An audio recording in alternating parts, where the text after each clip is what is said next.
Our next presenter is Jennifer Monjovi. Her title today is How Treating Metabolic Syndrome Could Improve Ovarian Cancer Survival. She comes from the Department of Epidemiology and Environmental Health at the School of Public Health and Health Professions. She's a native of Boston's Lake, and her guilty pleasure is to actually watch some good police crime drama shows. We share that in common. Thank you very much for joining us today, Jennifer. And when you are ready, set, pitch. If you've ever had a family member who was diagnosed with cancer, then sadly, you're among the 50% of Americans who've gone through this upsetting experience. Despite advancements in screenings and treatments, survival rates for some cancers hasn't changed much, and most people are doubtful there'll be a cure in their lifetime. This is true for ovarian cancer, sometimes called the silent killer. There are currently no screening recommendations for this cancer, and the standard treatment has remained essentially the same since the 1980s, over 40 years ago. While the average woman only has about a 1% lifetime risk, that's still over 20,000 women each year in the United States alone who are told that they have a greater chance of flipping tails on a coin than surviving 5 years.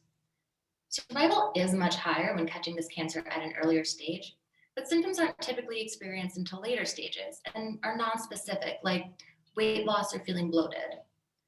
Factors that predict survival are characteristics of the tumor itself, like the cell type or the size of the tumor, which can't be modified. Therefore, the goal of my research has been to identify modifiable factors that could be intervened on to prolong survival. One such approach is targeting metabolic syndrome, which is defined as having 3 or more of the medical conditions highlighted on this slide. The metabolic syndrome conditions have the potential to activate pro-cancer signaling pathways while shutting off anti-cancer signals.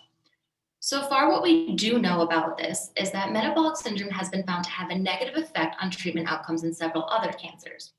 What we don't know, and what I'd like to find out, is if there are specific conditions or combinations, like having both hypertension and diabetes, that may be more or less favorable for ovarian cancer.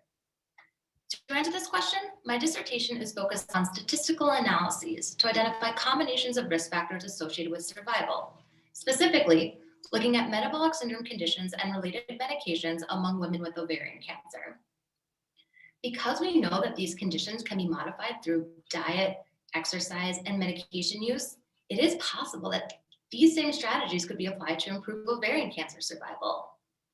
This is of increasing importance since not only has survival for this cancer seen minimal improvement, but now over half of adult females in the US meet the criteria for metabolic syndrome. Also, female cancer patients are a particularly motivated group and often more receptive to lifestyle interventions.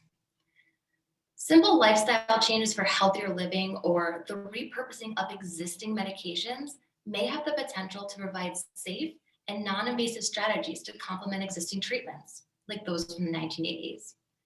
My hope is that through these analyses, I'll be able to identify specific groups of women who may benefit most from these complementary strategies and be able to live longer, healthier lives.